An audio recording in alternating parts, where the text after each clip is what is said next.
Hello, hello. Good morning. Happy Monday, July 27th, 2026. I'm Manila Chan. Ted Rall is on his potty break. Producer Robbie in the house. Freshly shorn, I see. Yep, I was getting shaggy. It was time. It's time for a haircut. You are tuned in to the Ted Manila Information Show, TMI for short, because we bring you too much information. Way too much. A lot of TMI happening in the Rumble chat right now. Just if you guys want to know what I'm talking about, you have to go in there and you'll see. We're talking about not bodily fluids, bodily exhaust.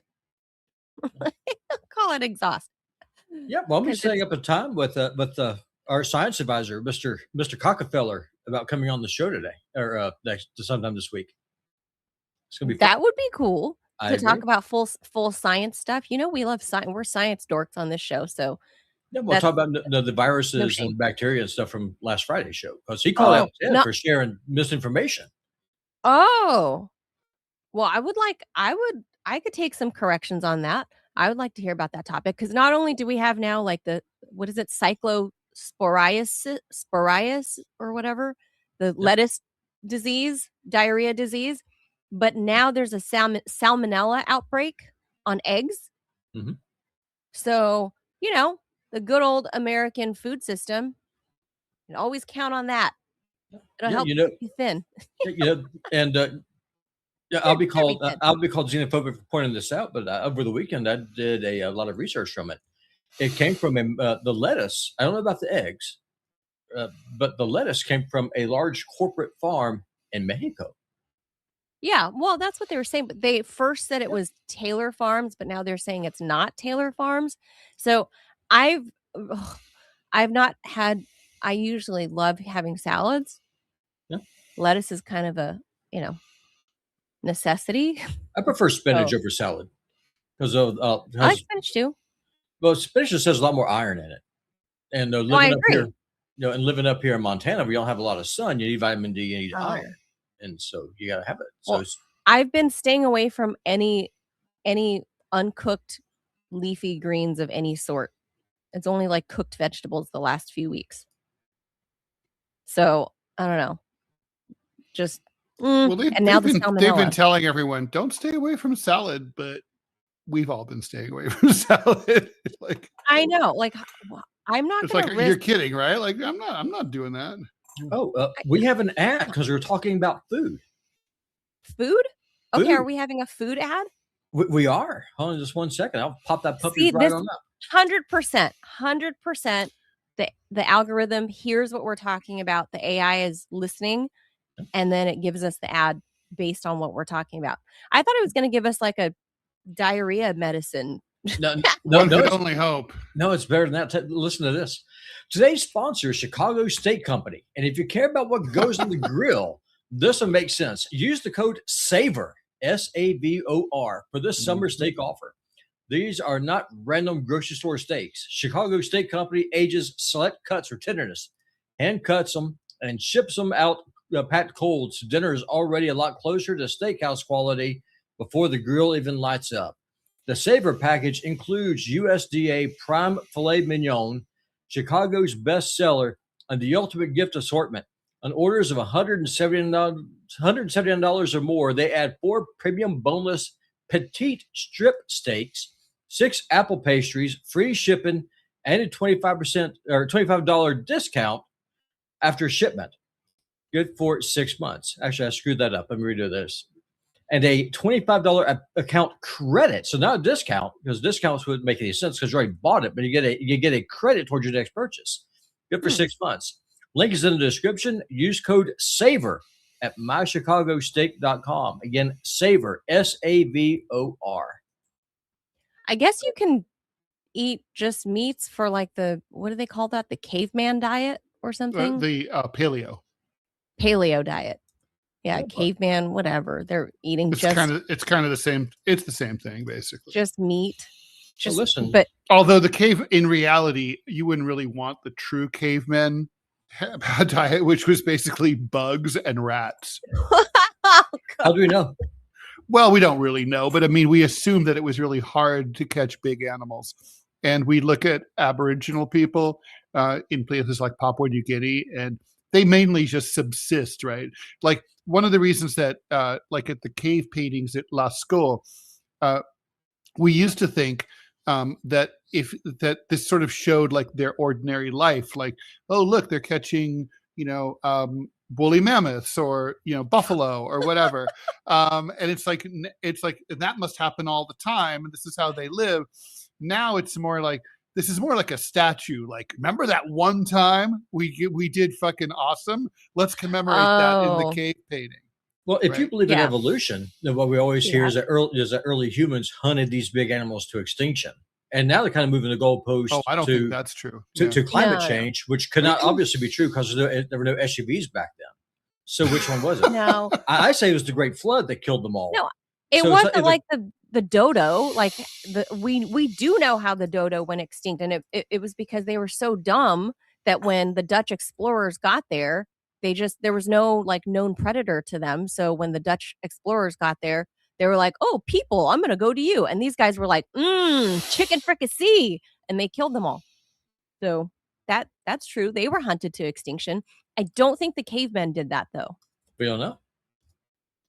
I don't know, but I think a lot of people are switching to the more meaty diet, which is not fun for the summer. I think like you don't want to eat heavy stuff like that during the summer. Like that's Oh, I do. I don't. Really? Are you Oh, kidding? Yeah, God, yeah. yes. I don't understand that whole like I'm not hungry in the summer thing. I'm hungry in the summer. really. You Yeah. need protein. You need protein in the summer.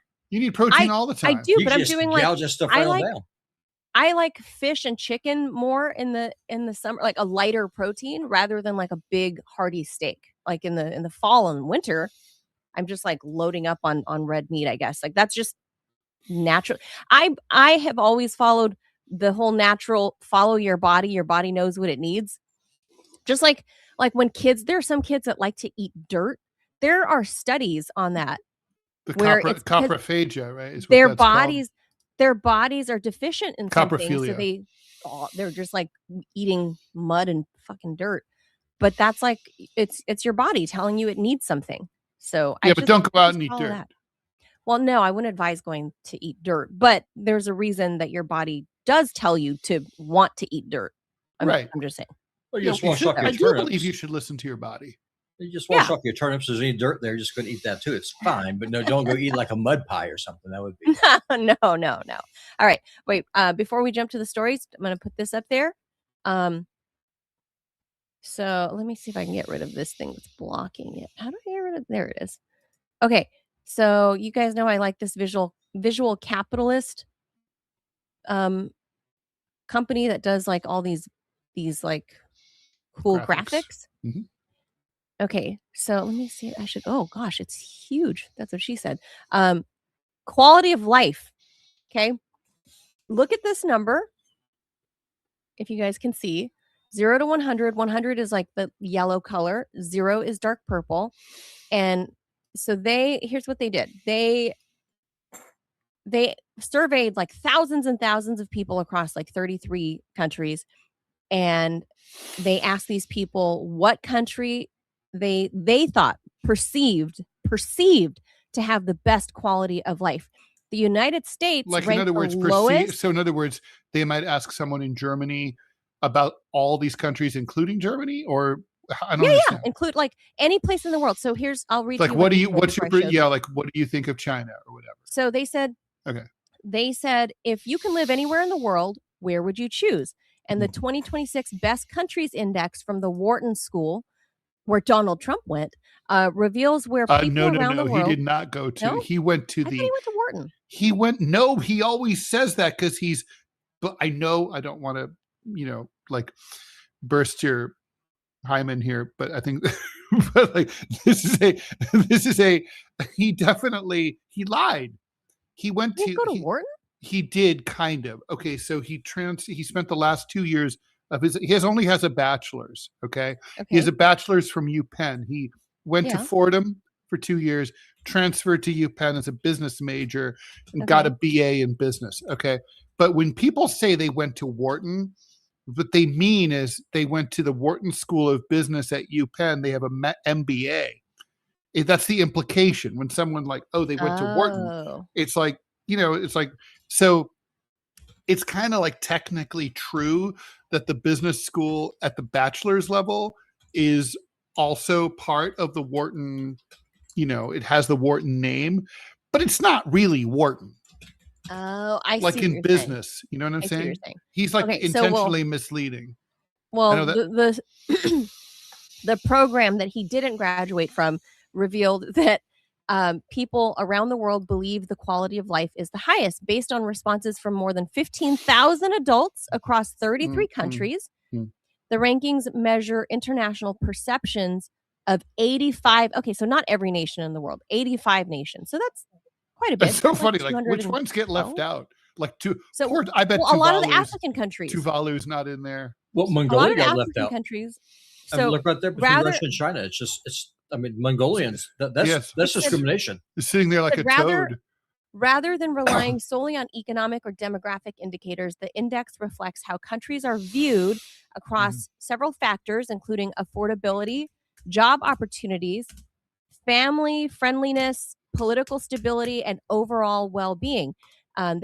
These places have stable institutions, high levels of trust, and strong public services that help countries such as Sweden, who scored 100%, I think we're damn near it, Denmark and Switzerland build reputations as some of the world's most desirable places to live.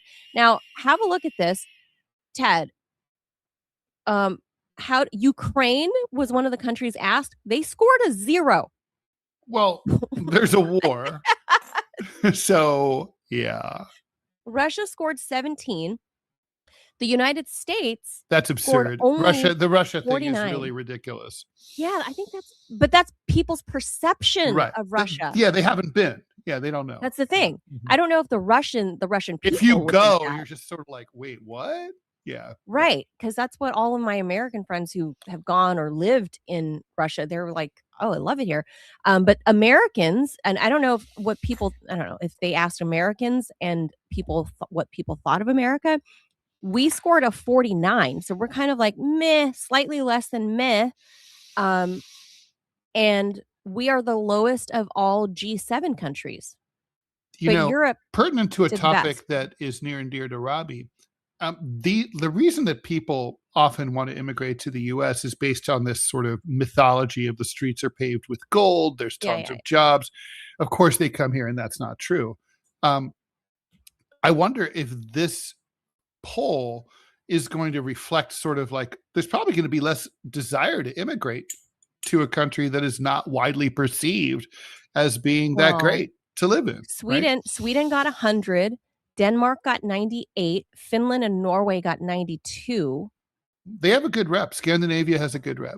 Yeah. So Iceland only got a 56. No way. But that's people's perception. Yeah, and Iceland has a good rep though. Yeah, but I think if you ask most people, they don't know much about Iceland, right? It's because of the cold. I guarantee you that thing about the climate. Yeah. Japan that's right. scored better than Iceland. They got 73 versus China at a 50. I'm not sure that's really true. Thailand got 32. What the hell? Thailand's awesome, and a lot of Americans move to Thailand and love it. Yeah. The UAE got 53. Kazakhstan got a 4, which is disappointing because if I was single, I would move there. Well, that just shows that people don't know shit. Yeah, that's what I'm saying. South Africa got a 9. Yeah, that's also ridiculous. South Africa is beautiful. New Zealand has 74? a vibrant economy. South Africa does not have a vibrant economy. Yeah, like the UAE, the quality of life, I mean, for all of the bad things I can say about it, for the most part, they have a good social safety net there. So, I mean, if you're an Emirati national. Ecuador is a fucking disaster, but it doesn't deserve a 9. A 9? Like, this is, like, it's barely higher than Algeria or Cameroon? Yeah. Ridiculous. That doesn't sound right. I personally, India scored a 21. That's generous. I think I would give it like a 2, maybe a 3 on a good day. Yeah, me too. Yeah. Yeah, I don't know who they're asking, but 33 adults in what countries? It doesn't like specify, but I just thought the numbers were interesting that this is the perception. Is Indonesia in there? It's hard to tell. It is. Indonesia is right a there. 25. 25. Yeah, that's. I mean, people go to Bali. That's in Indonesia. It's like, really? You think that's a 25? I don't know. I don't think so. I don't know. Well, they think it's the whole country. That's the problem. Is that people see. And by the way, city. Kenya as a 9 seems. Look, Kenya at 9 versus Saudi Arabia at 36. I'd pay money not to go to Saudi Arabia. Yeah, I mean, Kenya is not. Come on, it's not Saudi Arabia. France got a 56 score, only 7 points higher than the U.S. That's absurd. I don't think that's true. Ireland got a 64. And Greece got lower than us. Yeah, that's absurd too. Well, Greece is stunning. Well, Greece, you can't get a job. I mean, that's part of the problem. I mean, there's a reason why they are exporting their population. Is because their government is like, there's no work for you here. We are going to finish the job that the Ottomans couldn't. We're going to destroy ourselves through immigration. But they said this poll was not based solely on economics or demographic indicators, that they were looking at like stable institutions, high levels of trust, strong public services. Well, come on. France, Spain, and Greece and Italy all have high levels of services and excellent social safety nets. Joan, I bet you it is. They're probably looking at some poster at a travel agency. Oh, that looks beautiful. I'll score this high. This is bizarre. What are they teaching the kids at Wharton, man? Well, this is what they came up with. So I don't know what kind of weird survey this is, but it's a perception. Is Wharton an Ivy League school? UPenn is. Penn is, yeah. Because I bet you what it is, because these are rich kids, these are rich guys, rich gals who have never wanted for a meal in their lives, about where they could go with their economic advantages. That's what this is. This is not. No, but they surveyed in 33 countries. Well, they surveyed about what they thought about other countries. Yeah, but I bet you though. I mean, it wasn't a man on the street. What they're doing is they're reaching out to these prestigious universities and stuff. And say, hey, where would you like to go? What do you think is the best? They're not sharing how they arrived at these numbers. But I just thought that was interesting. So we'll just leave that there. Ukraine got a 0. We got a 49. Russia got a 17. China's a 50. 50. You've both been to Mexico. Is 23 accurate, or is that high? No. That's low. That's low. Mexico's great. Mexico's great. I mean, like, ignore seriously, the cartel shit. If you said like, Ted, you have to live in Mexico the rest of your life, I'd be like, all right, no problem. There's a reason. The people Jesse are great. Ventura, it's beautiful. The people are awesome. The food's awesome. Amazing. The culture's awesome. There's a reason Jesse Ventura has a compound down there. And I know they're Catholic and not Baptist, although I'm sure they're Baptists. But Robbie, you'd like the whole church is really part of people's lives every day. There are many parts of Mexico where literally they don't even have doors on the churches because it's part of the community. 24/7. 24/7. People in and out of church every day. Well, I love Mexico. Well, that's because it's a cultural thing. It's not actually a belief thing. So it's kind of like Catholic in name only. Yes. Maybe, but I think I think a lot of Mexicans really live it. Because there's a family that we support, the missionaries. The guy's name is Adam Russell, and he lives on the Pacific coast of Mexico. And he talks about how if you convert from Catholicism, it's kind of like leaving Zion Judaism. Like the family will ostracize you, you get disowned. It's pretty gnarly. No, if you travel to Mexico, I think you would actually like it. The people are friendly. They're very religious. They're very family oriented, and they're just really nice. Mexicans in Mexico are really nice. Like on the street, like the cartel stuff is real. Yeah. That's true. It's also regional though. It's very regional. If you go just to like random whatever town, and I haven't explored deep into Mexico, but if Mexico is so good, why are y'all coming here? I don't get it. They're not actually. Most people who are coming across the U.S.-Mexico border aren't Mexican. They're not Mexican. They're just coming through Mexico. They're coming from the countries that the U.S. destabilized in the 80s. There's even Afghans coming through there, right? I mean, it's not the Mexicans. The Mexicans are staying in Mexico. They're fine. The Mexicans are good. Yeah. Yeah, they're not leaving. Mexico's such a good friend, just shipping out their human cargo through, getting their cut. They're just not closing. They're not keeping the people trapped in their country. That's all. Maybe we should give Mexico some democracy and make them enforce their southern border. Well, we already said we were going to. We said that we're going to send like fucking Navy SEALs or some shit down there to attack the cartels because to attack they're Scheinbaum. Well, Scheinbaum's on letting this happen. I mean, listen, personally, she's an arch Zionist. I have no problem if she had a happy accident. I mean, she's had it. She's got it coming. So if a cartel member wants to, I don't know. She's got some good qualities to her. She's helped Cuba. She's told Donald Trump, screw off. I'm sending flotillas to Cuba. They're doing good stuff. She sent one boat. It's like, here, I have you. Not one. Cubans. She said she sent a few. And she's basically keeping up what AMLO was doing. They're trying to nationalize some of like their mines and stuff. So, to mine for rare earths. They're doing some good stuff down there. So our country isn't doing that and giving it to the people. So, I can't hate on Claudia Sheinbaum entirely just because she's the first Jewish Mexican president. It's wild. That's no reason. I know. All right, let's get on to the stories. All right. First up, I'm sure everybody heard about the news last week when this dude that showed up in the Epstein files, he's a French Arab. Ted, there's a lot of those. There's a lot of French Arabs. He turned up dead last week, but now his preliminary autopsy is in. So, but as you know, because he showed up in the Epstein files like thousands of times, this story is not going to go away quietly. So French prosecutors have released preliminary autopsy findings for Daniel Siad, the model scout whose name appeared nearly 2,000 times. I think it's Siad, actually, right? You think? Mm-hmm. Yeah. You don't think it's Siad? No. Siad? I don't know. Siad. I don't know. Mm-hmm. Because it's spelled it differently. Mm-hmm.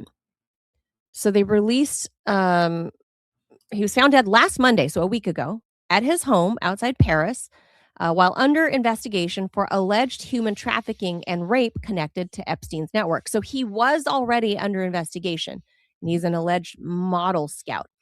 The autopsy so far found no signs of recent violence, which I think is a really weird way to frame it. They're like, there's signs of old violence. But I don't know about recent. He was thrown down the stairs 3 years ago, but whatever. Like those bone fractures have healed. Yeah. There's no signs of recent violence. Strange. Odd wording. Very odd wording. But it also did not determine an immediate cause of death.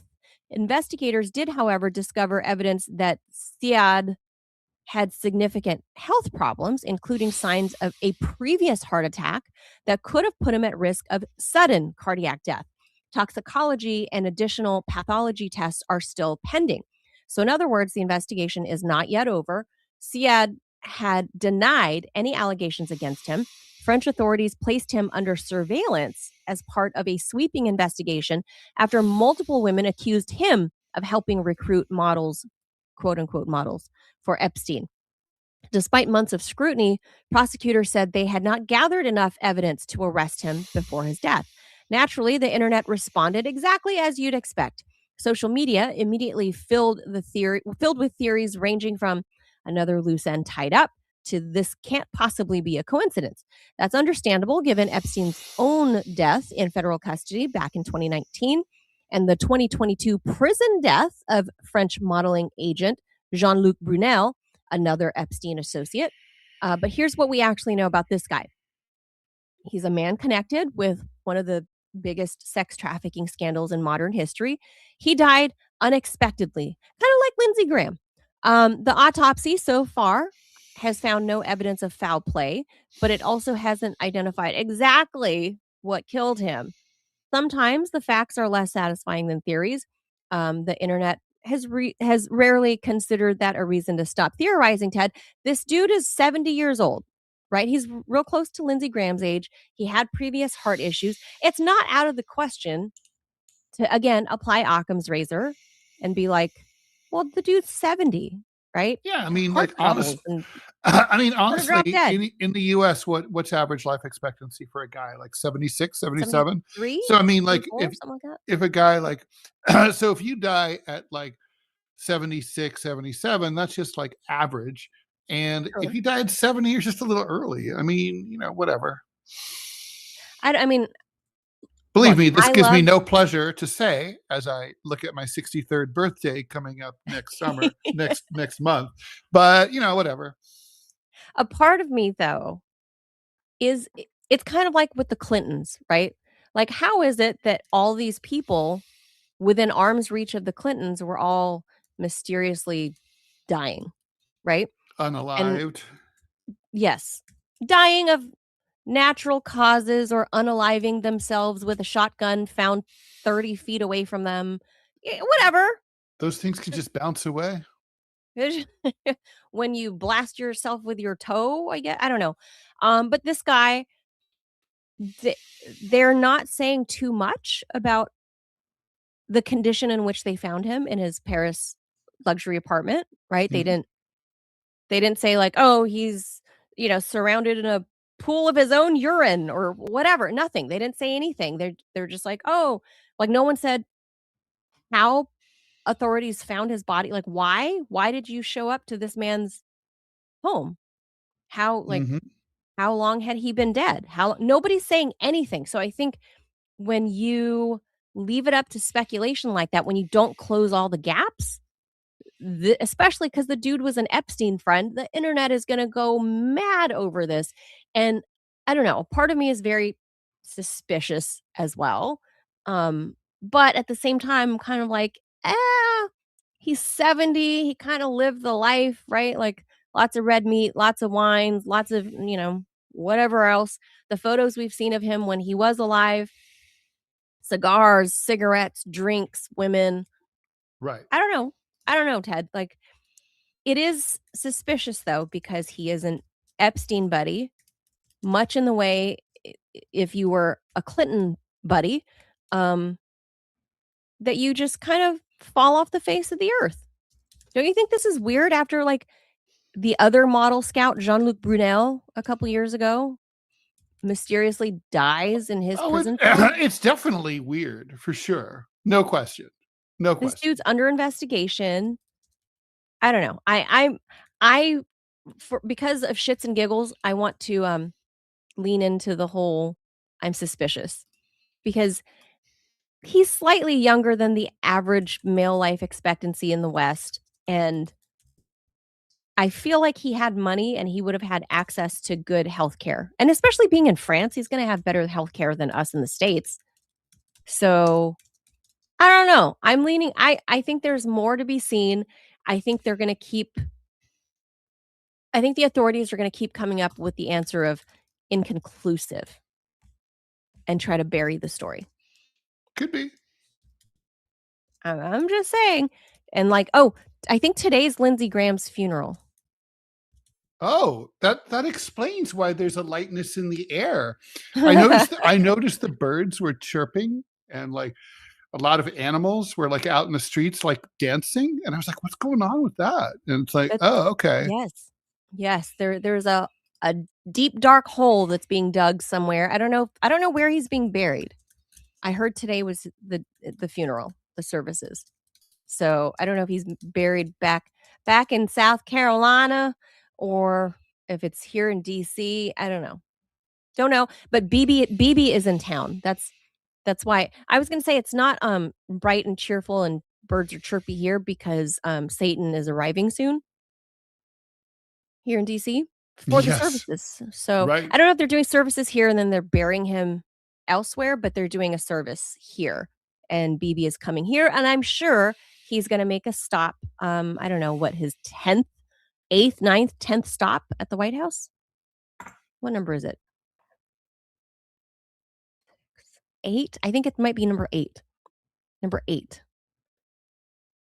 How many trips do you make in a year and a half with the new president, Ted? Oh, who knows, 8 right? stops? This isn't like number 8 to Washington. That's a good Since question. Trump was inaugurated. That's a lot. And this French Model Scout. A lot of So, by timing. the way, Carly Simon has just announced that she has Parkinson's disease Oh. and cancer, both. Oh. Well, that sucks. How old is Carly Simon now? That's a good question. Let me find out. 70? She must be in her 70s, right? She's got to be 70s. At least 72, 73 probably. 83. Oh, wow. She's 83? Mm-hmm. Yeah. Wow. Okay. Well, at that point, I hate to sound like cold or mean or whatever, but once you pass 80, once you've passed the average If it's life not one expectancy, thing, it's another, right? yeah, so you're kind of like, you've had a good long life. Like, God bless you, Carly Simon. I hope you hang in there for a while. You're a gem. People love your music. But, 80 something. This guy, slightly less of that. And BB's showing up here, he says, for Lindsay's funeral. But I don't know, a lot of weird timing, Ted.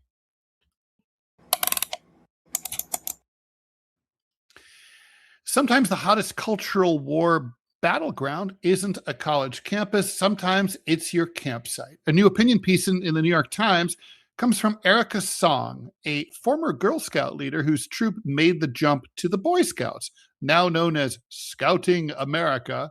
I guess it went from scouting, it was Scouting BSA before that, which basically meant What's Scouting BSA? Boy Scouts of America.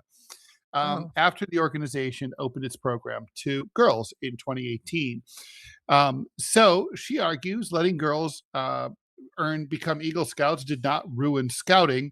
In her experience, it made it better. Song says 7 girls from her former Girl Scout group switched over to the boys and never looked back. She said they were drawn by outdoor adventures, leadership opportunities, and the merit badge system that defines the Boy Scouts. Supporters said that opening scouting to girls gave families more choices. Critics said that every time a traditionally male organization goes co-ed, boys lose another male-only space. Meanwhile, Girl Scouts remain girls only. So why is it that single-sex spaces are only acceptable for girls? So anyway, I got to say, I have a lot of thoughts about this piece. This piece drove me crazy. She's like, well, me and all the girls I talked to and all the moms I talked to all decided it was really good for the Boy Scouts that we be involved. And there's nary a quote from a single boy or father. Okay, so I'm an Eagle Scout with Silver Palm. Okay, I was in Boy Scouts for from the entire time, from the age of 11 to 18, which is allowed. Also, my son was a Boy Scout, and I was a scouting dad when my son was a Boy Scout. So I love Scouts.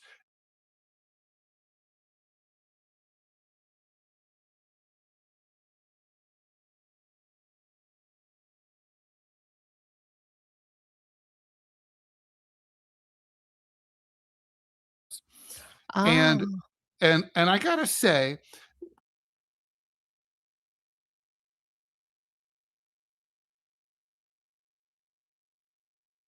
normally I think that single sex spaces are bad.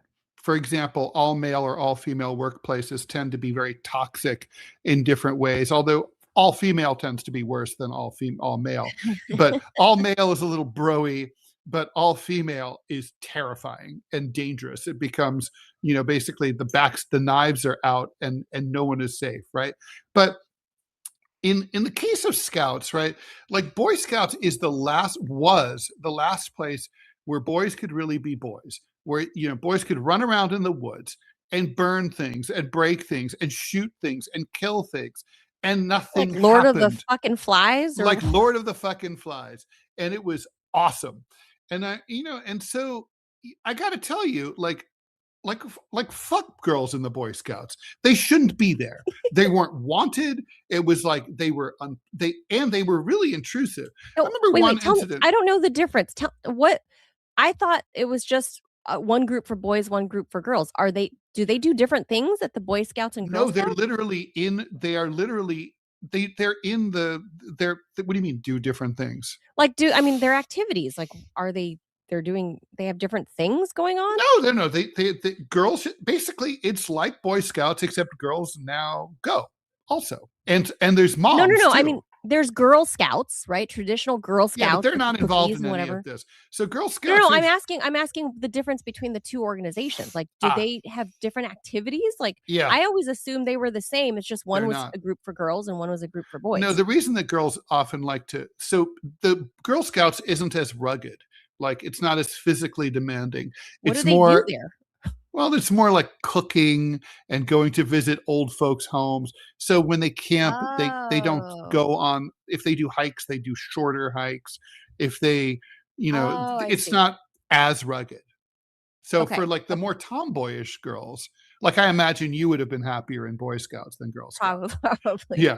Yeah. So like for the more, physically robust, more action-oriented girls, I think it's great that girls have more options. More options is always great. But no one's asking the boys if they're okay with this. The only reason that the Boy Scouts did this, is not because they're nice.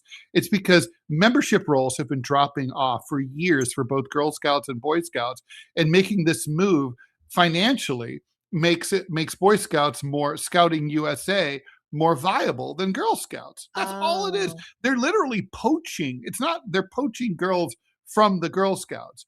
I mean, I think the answer here would have been to make Girl Scouts spicier and have it be more challenging, more modern, more reflective of the way American girls are today, which is, they're not like just wanting to sell cookies, right? So they do want to camp. They can do all the same things boys do. That's really what they should have done. But they didn't do that. So, they're like, oh, we're all inclusive, but it sucks for the boys. So like, for example, when my son and I were we went to summer camp a few years ago now, and shortly after the change, and we're walking barefoot down to the lake to take out canoes and go swimming. And we walk past this troop, which was like dominated by like female scout leaders and their female scouts. And as we're walking through, they start all yelling at us, "You can't walk barefoot here. You have to put on shoes."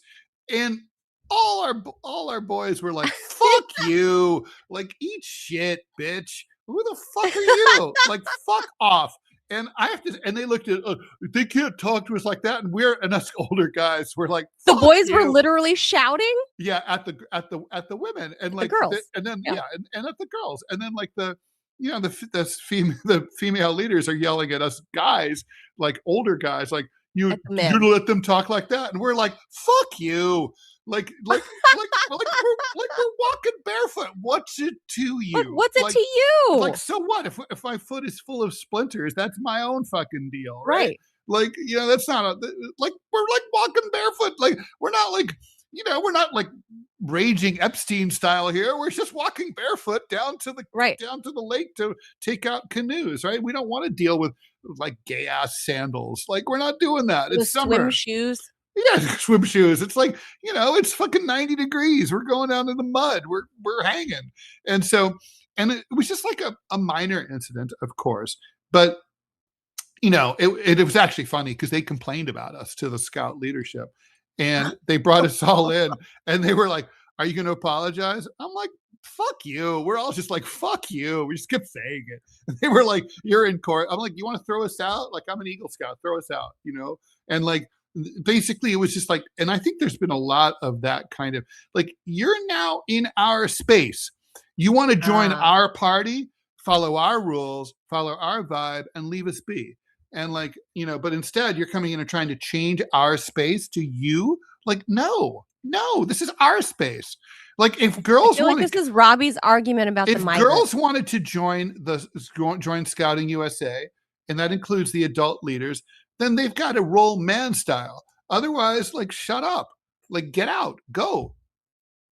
Well, okay. So a couple of thoughts as a girl, and you're probably right. If I were joining Girl Scouts, I wouldn't be telling them how to bake cookies or how to talk to the old people. Be like, let's not bake cookies, right? Like, let's not sell cookies this year. Let's sell fucking monster take off your sandals, walk barefoot. No, I'd leave them alone. Like, you do as they do. You do, right? Yeah.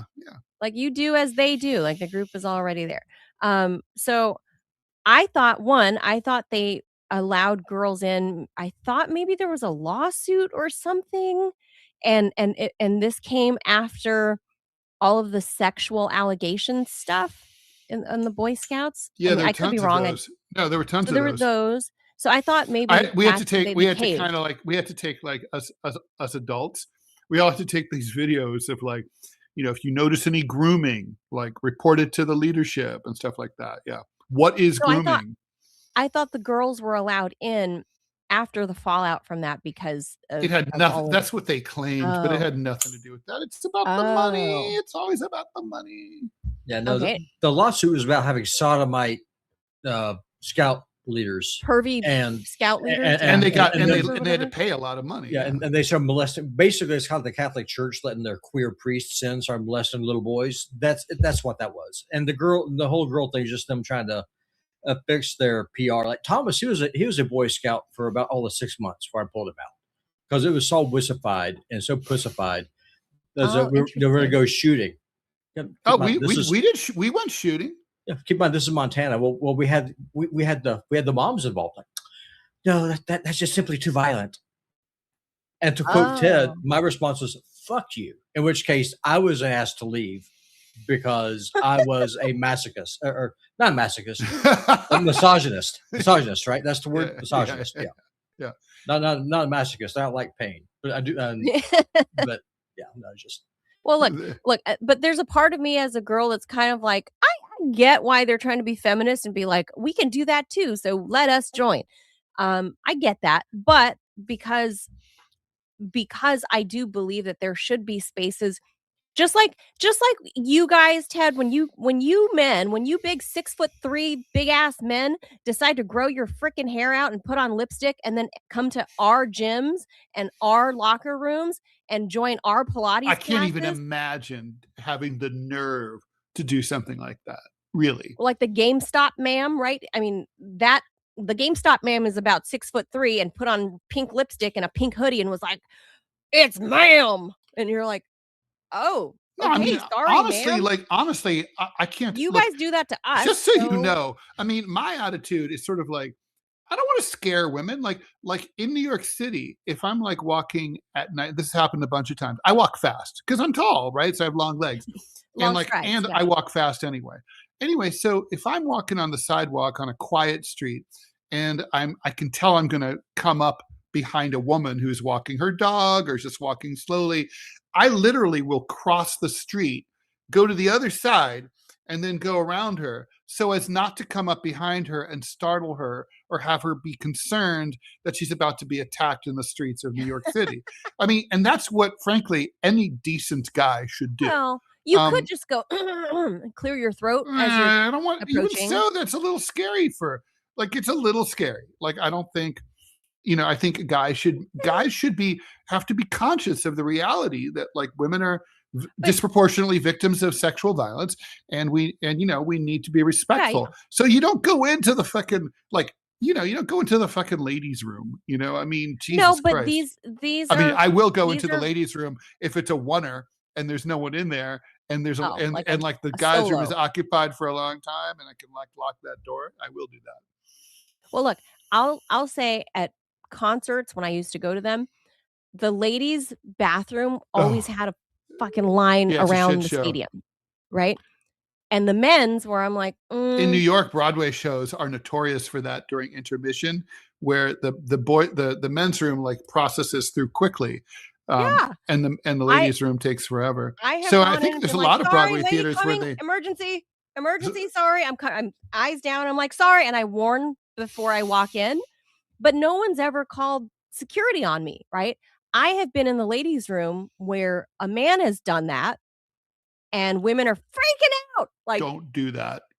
Freaking out. Do that. And the guy wasn't doing anything. Like, he needed to go. Like, he had a butt emergency.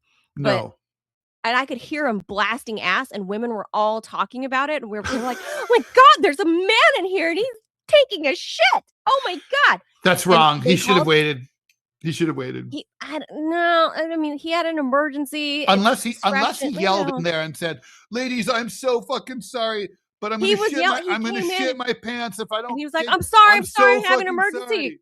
He did that, and the Oh, women, okay. I could hear the women all like gaggle of women going, but I'm like, and I'm washing my hands. I'm like, I'm getting out of here because that guy's blasting ass in the stall right there. Yeah, you don't want But to be around. I could tell these women were about ready to call security on him. Sure. Whereas I've had to do that and gone to the men's bathroom, and no man flinched. No, again, well, why would we? Right? I mean, But we might so be a little bit annoyed, but like we're not going to be yeah, no one scared. said anything to me, so I was No, like, we'll I'm be sorry. I came out. It's like, Oh, so of course you know, look, sorry. you used to be a club girl.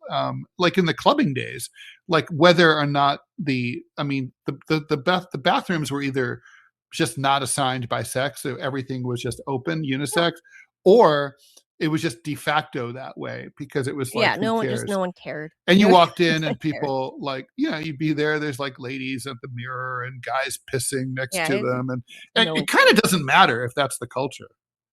Right. But in this case, women invading, or girls, I should say, girls invading a boy's space where I think I'll tell you, right now the moms were, the scout moms are worse than the girls.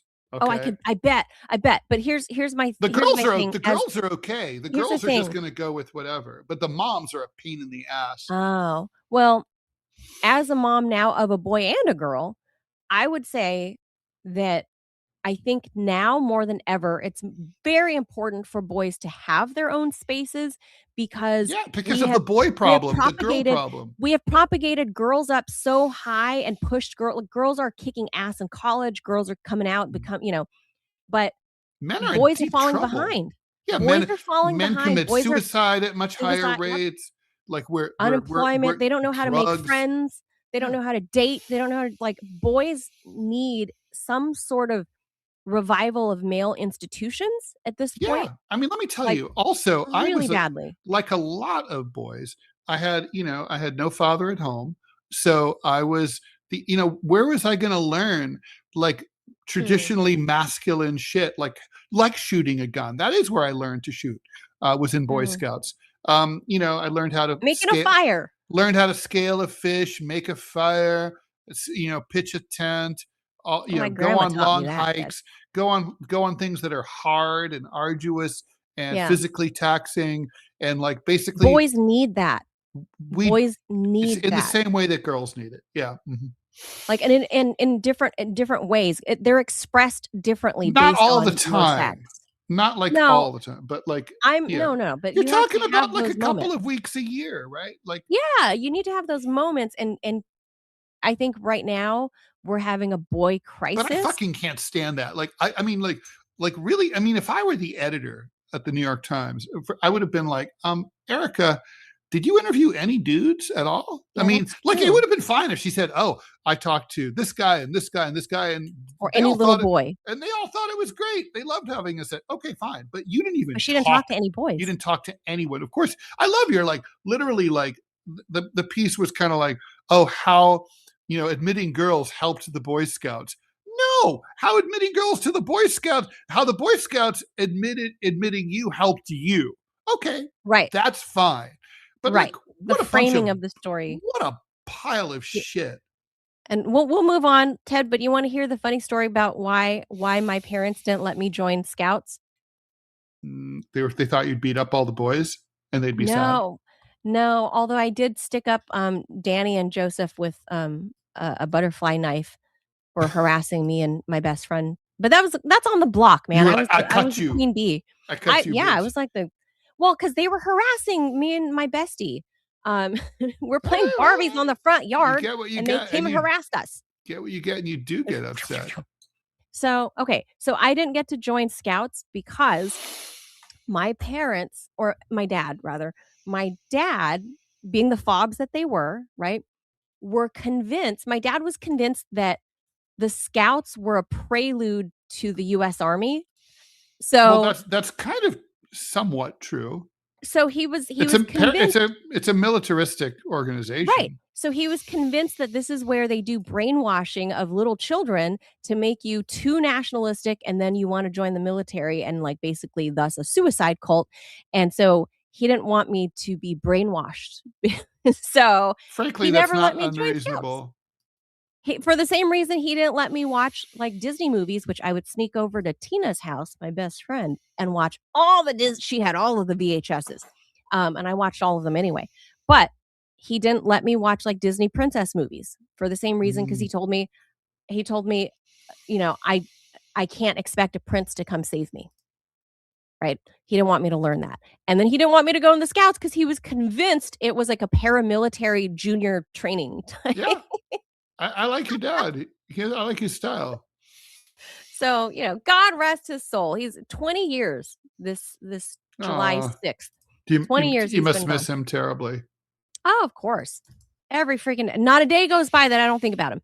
But I think back about the funny life lessons he taught me as a kid, and looking back now as a parent myself, I'm like, was he so off about the Disney movies? Because I used to, as a kid, I was like, this sucks. I don't have like a Cinderella. Disney movies are toxic.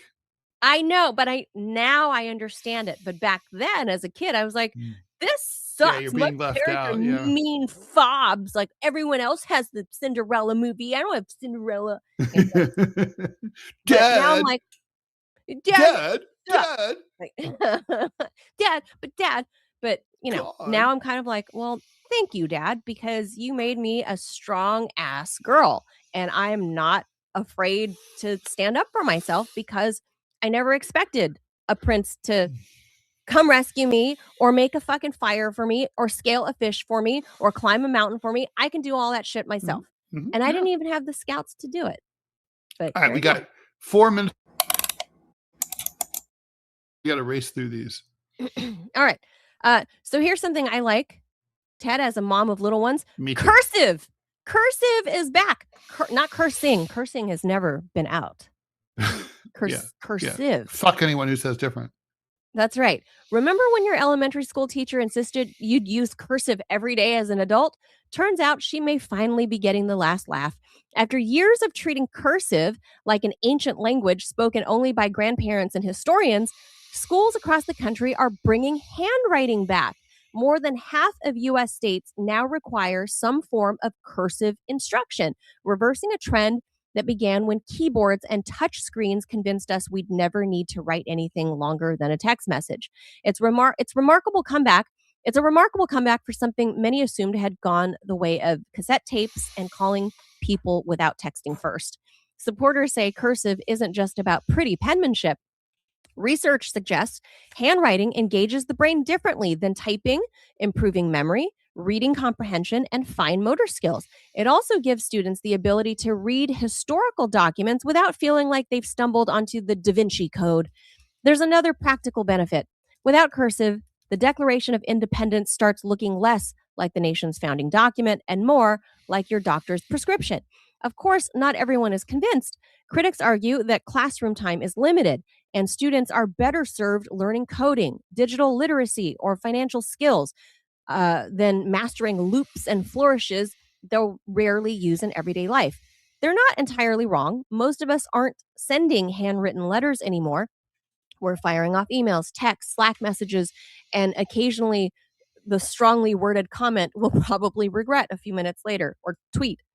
Still, cursive may be one of those old-fashioned skills worth preserving simply because it connects us to the people who came before us.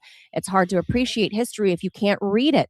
If your signature is the only thing you can still write in cursive, congratulations. You're already more qualified than half the middle school classrooms out there. And somewhere, Mrs. Henderson is smiling with a red pen in hand. I used to pride myself, Ted, on having really nice penmanship in middle school, like really, really pretty handwriting. And I could still do that if I took my time. Robbie says he can't write cursive if I took my time. But let's be real, Ted. You and I, journalists, it's fucking chicken scratch that only we can read. So, when the Biden administration comes knocking on your door asking you to reveal your sources, they'll steal your notes and can't read your notes. That's why my cursive now looks like that. It's chicken scratch.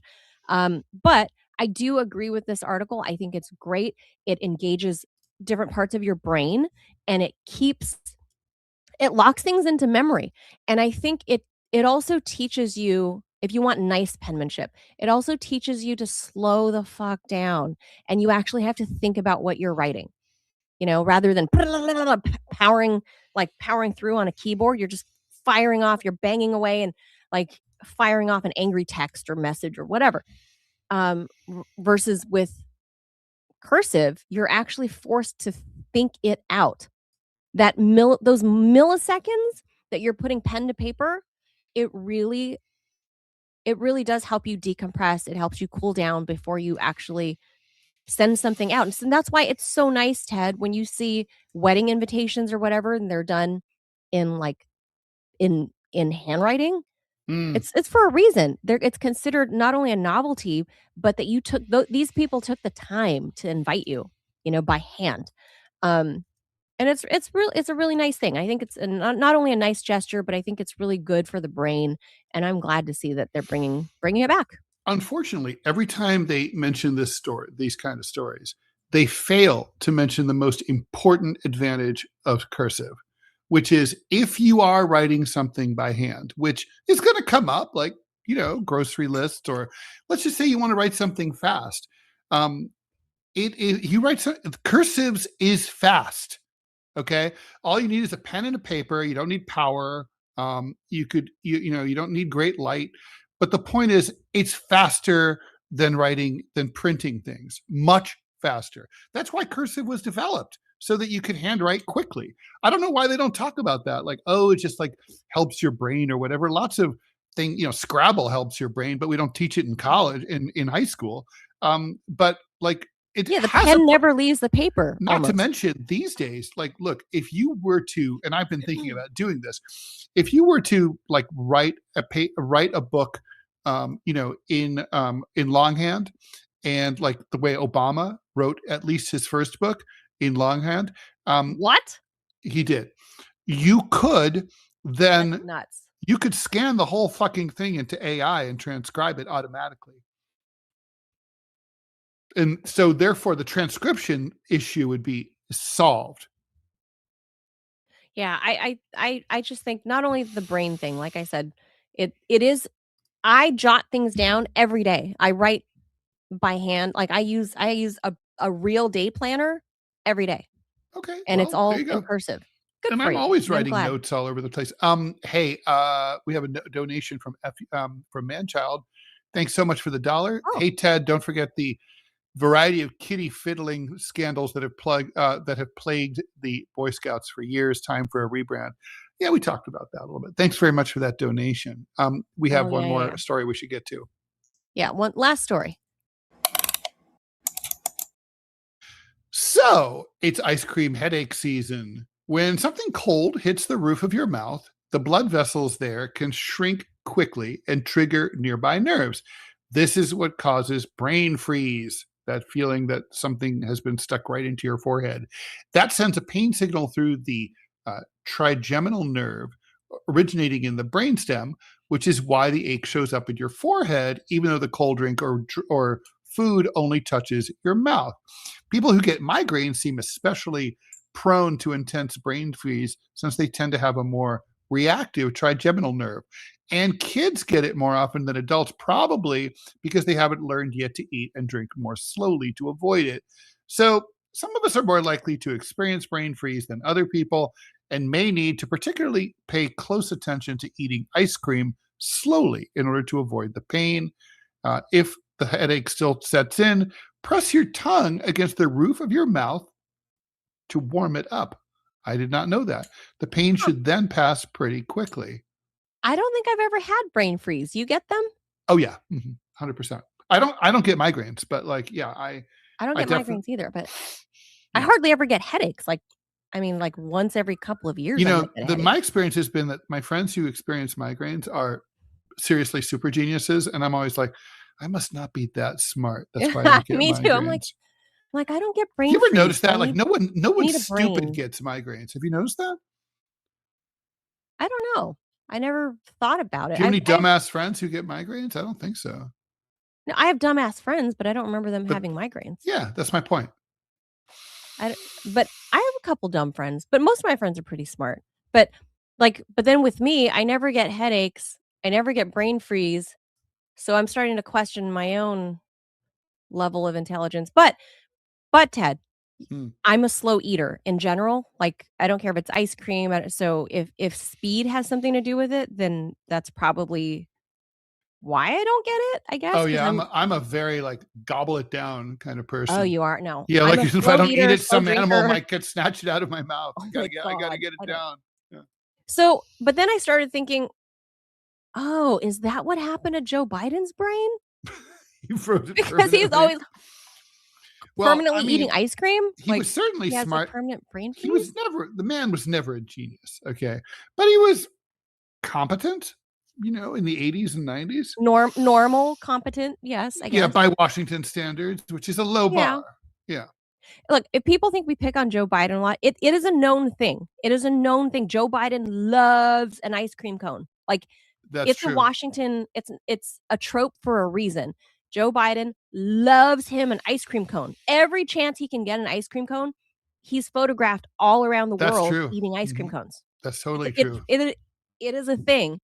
And so I got to wonder if he gets migraines and if he gets they say it's like a pickaxe in the front of your head, right? Just for a moment. Mm-hmm. I've never had it, so I don't know. I've tried to slurp down like Slurpees from 7-Eleven before just to see if I can get it, and I don't think I ever got one. So I'm like, I don't know if my trigeminal nerve is messed up. I don't know. Yeah, I don't know. Gotta blame old trigeminal. I gotta look into that. I should worry. Maybe there's like nerve damage. Yeah. I'm also like a hypochondriac. So, I read this and I was like, oh shit, do I have a trigeminal nerve problem? Should I look into that? Can acupuncture heal it? Mm-hmm. Anyway, go enjoy ice cream because, we're in the dog days of summer now and ice cream sounds good. Root beer float. I'm going to go have a root beer float maybe later. Root beer floats are stuff. So good for you. So it's summer. It's yum. Can't eat a salad, so eat a root beer float. Yeah, gotta. Happy Monday, guys. We'll see you back here mañana. Adios from the team. And last words, Ted? Q&A show coming up at 12 noon in an hour on Deprogram. Deprogram. Adios, friends. See you Tuesday. Bye. Bye-bye.